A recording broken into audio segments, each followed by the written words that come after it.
আবার কালামুল্লাহ শরীফের মধ্যে বলেন ইয়া আইয়ুহাল্লাযীনা আমানু তাকুল্লাহ হাক্কা তুকাতিহি ওয়া লা তামুতুন্না ইল্লা ওয়া আনতুম মুসলিমুন। আল কোরআন সাদাকাল্লাহুল আযীম। আল্লাহ পাক বলেন ইয়া আইয়ুহাল্লাযীনা আমানু তাকুল্লাহ, হে ঈমানদারগণ, হে মুসলমান, তোমরা আমি আল্লাহ আমাকে ভয় করো এবং তোমরা ততক্ষণ মৃত্যুটা বরণ করিও না যতক্ষণ পর্যন্ত তোমরা পরিপূর্ণ মুসলমান ঈমানদার হতে পারো। আজকে আমরা মুসলমান, এখানে অনেকে আছি আল্লাহকে ভয় করতে পারি না। আল্লাহকে কারা ভয় করেছিলেন? রাসূল আমার আল্লাহ রাসূল সাহাবাদেরকে জান্নাতের সার্টিফিকেট দিয়ে দিয়েছেন। তারপরে রাসূলের সাহাবারা কখন আল্লাহকে ভয় করতেন বাবা একটু দেখে মুসলিম জামাতের দ্বিতীয় খলিফা ওমর রাদিয়াল্লাহু তাআলা আনহু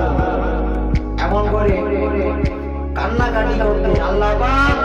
আমি ওমর আমাকে মানুষ না বানিয়ে আমাকে যদি বনি জঙ্গলের ঘাস করে বানাতেন, বনের পশুরা আমাকে খেয়ে ফেলতো, বনের পশুরা ভক্ষণ করে ফেলত। ভাই বাবাজি সোনার মানিকেরা,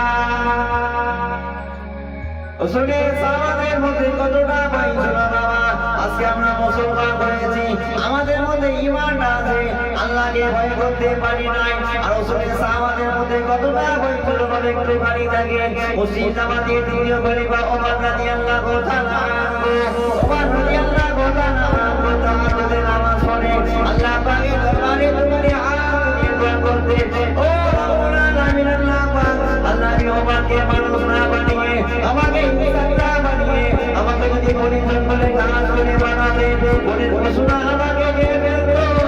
বনের পশুরা আমাকে ভক্ষণ করে ফেলতো, কাল কিয়ামতের দিন আমি ওমরকে হিসাব দিতে হতো না। রাসূলের সাহাবাদের মধ্যে কতটা ভয় ছিল কবরে, আল্লাহকে কতটা ভয় করেছে। আজকে আমরা মুসলমান, আজকে দেখতে গেলে দেখা যায় কবরে বাস দিয়ে যায় কতটা হাসি খুশি থাকে আমরা মনটা। রাসূলের সাহাবারা কবর দেখলে যে আল্লাহ রাসূল একবার সাহাবাদেরকে বলেন, আমার সাহাবীরা আমি রাসূলুল্লাহ তাবুকে চলতে যাবে, তোমাদের কাছে যা মাল সম্পদ আছে আমি রাসূল আমার কাছে ইসলামটাকে কায়েম করার জন্য, ইসলামটাকে মানুষের কাছে ছড়িয়ে দেওয়ার জন্য আমি রাসূলুল্লাহ তাবুকে চলতে যাব, তোমাদের কাছে যা মাল সম্পদ আছে আমার কাছে দাও। ভাইয়া বাবা সোনার মালিকেরা, রাসূল আমার বললেন আমার সাহাবীরা আমি রাসূলুল্লাহ জানিয়ে দিলাম আমি রাসূলুল্লাহ তাবুকে চলতে যাব, তোমাদের কাছে যা মাল সম্পদ আছে আমি রাসূল আমাকে দাও, তোমাদের কাছে যা মাল সম্পদ আছে ইসলামটাকে কায়েম করার জন্য, ইসলামটাকে মানুষের কাছে ছড়িয়ে দেওয়ার জন্য আমি রাসূলুল্লাহ তাবুকে চলতে যাব বাবা, তোমাদের কাছে যা মাল সম্পদ আছে আমি রাসূলুল্লাহ আমার কাছে দাও। মুসলিম জামাতের দ্বিতীয় খলিফা ওমর রাদিয়াল্লাহু তাআলা আনহু বাড়ির দিকে চলে যায়, ঘরে গিয়ে উল্লাকানা পিছিয়ে দেয়, উল্লাকানা পিছিয়ে দিয়ে ঘরে অর্ধেক পরিমাণ মাল রাসূলের সম্মুখে নিয়ে আসে। আসসালামু আলাইকা ইয়া রাসূলুল্লাহ গালিবাল্লাহ, আসসালামু আলাইকা ইয়া রাসূলুল্লাহ গালিবাল্লাহ। রাসূল আমার সালামের উত্তর করে দিলেন, রাসূল আমার বললেন আমা হুকাইতা ইয়া আলাইকা, আমা হুকাইতা ইয়া আলাইকা, ও কতটা মাল তুমি নিয়ে এসেছো আর পানির জন্য কতটা মাল তুমি লেগে এসেছো। ওমর রাদিয়াল্লাহু তাআলা আনহু বললেন ইয়া রাসূলুল্লাহ গালিবাল্লাহ, রাসূল আমি ওমর আমার বাড়ির জন্য অর্ধেক পরিমাণ মাল আমি লেগে এসেছি আর আপনার সম্মুখে অর্ধেক পরিমাণ মাল আমি নিয়ে এসেছি। ওমর বাড়িতে গিয়ে অর্ধেক পরিমাণ মাল রাসূলের সম্মুখে নিয়ে আসলেন, বাড়িতে যা মাল ছিল আর অর্ধেক পরিমাণ মাল বাড়ির জন্য রেখে আসলেন। এবার দেখেন সাহাবাদের মধ্যে কিরকম মাল আনার প্রতিযোগিতা চলছে। এমন করে রাসূলের সাহাবা আবু বকর রাদিয়াল্লাহু তাআলা আনহু বাড়িতে গিয়ে কতটা মাল নিয়েছেন দেখেন। মুসলিম জামাতের প্রথম খলিফা আবু বকর রাদিয়াল্লাহু তাআলা আনহু বাড়ির দিকে চলে যায়, ঘরের দিকে গিয়ে পুটলাখানা পিছিয়ে দেয়, ঘরে যা মাল ছিল সব মাল রাসূলের সম্মুখে নিয়ে আসেন। আসসালামু আলাইকা ইয়া রাসূলুল্লাহ গালিবাল্লাহ, আসসালামু আলাইকা ইয়া রাসূলুল্লাহ হাবিবাল্লাহ হুজুর আমি আবু বকর এসেছি আল্লাহ রাসূল বললেন আমা বুকাইতা ইয়া আলিকা আমা বুকাইতা ইয়া আলিকা ও আবু বকর কতটা মাল তুমি নিয়ে এসেছো আর বাড়ির জন্য কতটা মাল তুমি রেখে এসেছো আবু বকর রাদিয়াল্লাহু তাআলা আনহু কান্নাকাটি করতে আরম্ভ করে দিলেন দোনাসারি করে বলতে লাগলেন ইয়া রাসূলুল্লাহ ইয়া হাবিবাল্লাহ হুজুর আমি আবু বকর আমার ঘরের জন্য আমার বাড়ির জন্য আমি কিছু রেখে আসিনি কোনো মাল আমি রেখে আসিনি কিন্তু হ্যাঁ আমার বাড়ির জন্য আমি আল্লাহ রাসূলকে রেখে এসেছি রাসূলের সাহাবারা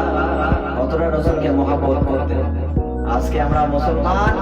রাসূলকে মহব্বত করতে পারি না আল্লাহ রাসূল বলেন মান হাব্বা সুন্নতি ফাকাদ হাব্বানি ওয়া মান হাব্বানি কানা মাই ফিল জান্নাত আমি রাসূলুল্লাহ জানিয়ে দিলাম যে ব্যক্তি আমার সুন্নতকে ভালোবাসে সে আমাকে ভালোবাসে যে আমাকে ভালোবাসলো সে আমার সাথে জান্নাতে যাবে এই দেখেন একবার বেলাল হাবশী রাদিয়াল্লাহু তাআলা আনহু মসজিদে নববী শরীফে কান্নাকাটি করছেন বেলালকে আবু যার গিফারি একটু কষ্ট নাই কথা বলেছে আল্লাহ রাসূল কিভাবে তাদের মধ্যে বন্ধুত্বটাকে আবার পাইলে দেখেন হযরত বেলাল রাদিয়াল্লাহু তাআলা আনহু মসজিদে নববী শরীফে কান্নাকাটি করতে আরম্ভ করে দেয় দোনাসারি করতে আরম্ভ করে দিল হযরত বেলাল রাদিয়াল্লাহু তাআলা আনহু মসজিদে নববী শরীফে কান্নাকাটি করে দোনাসারি করতে আরম্ভ করে দিল হুজুর আমার গুটি পায়ে মসজিদে নববী শরীফের মধ্যে চলে আসেন আল্লাহ রাসূল জিজ্ঞাসা করলেন ও বাবা বেলাল কান্নাকাটি বাবা কেন করো বাবা রোনাসারি কেন করো বেলাল রাদিয়াল্লাহু তাআলা আনহু বলে ইয়া রাসূলুল্লাহ হাবিবাল্লাহ ইয়া রাসূলুল্লাহ হাবিবাল্লাহ হুজুর আমি বেলাল এমনি কান্নাকাটি করি না হুজুর আমি বেলাল এমনি কান্নাকাটি করি না আপনার সাহাবা আবু যার গিফারি রাদিয়াল্লাহু তাআলা আনহু আমাকে গালি দিয়েছে আমাকে ময়লা বলেছে আমাকে কালো মায়ের সন্তান বলেছে আমি বেলাল সহ্য করতে পারি নাই আমি বেলাল সহ্য করতে পারি নাই রাসূল আমার আবু যারকে ডাক ধরলেন ও বাবা আবু যার ও বাবা আবু যার তুমি বেলালকে এরকম কথাটা কেন বললে বেলালকে কথাটা কেন বললে আবু যার বলতে লাগলেন ইয়া রাসূলুল্লাহ হাবিবাল্লাহ হুজুর আমি আপনার বুঝতে পারি নাই বেলাল এতটা কান্না করবেন বেলাল রাদিয়াল্লাহু তাআলা এতটা কান্নাকাটি করবেন আল্লাহ রাসূল বললেন বাবা আবু যার ও বাবা আবু যার তুমি বেলালের হাতে হাত দিয়ে ক্ষমাটা চেয়ে নাও মাফিটা তুমি চেয়ে নাও ও ভাই বাবা ও মালিকেরা আজকে আমরা মুসলমান হয়েছি আমাদের মধ্যে কতটা ঝামেলা হয় কিন্তু আজকে আমরা মুসলমান হয়েছি আর রাসূলের সাহাবারা আল্লাহ রাসূল কিভাবে সাহাবাদেরকে শিক্ষা দিয়েছে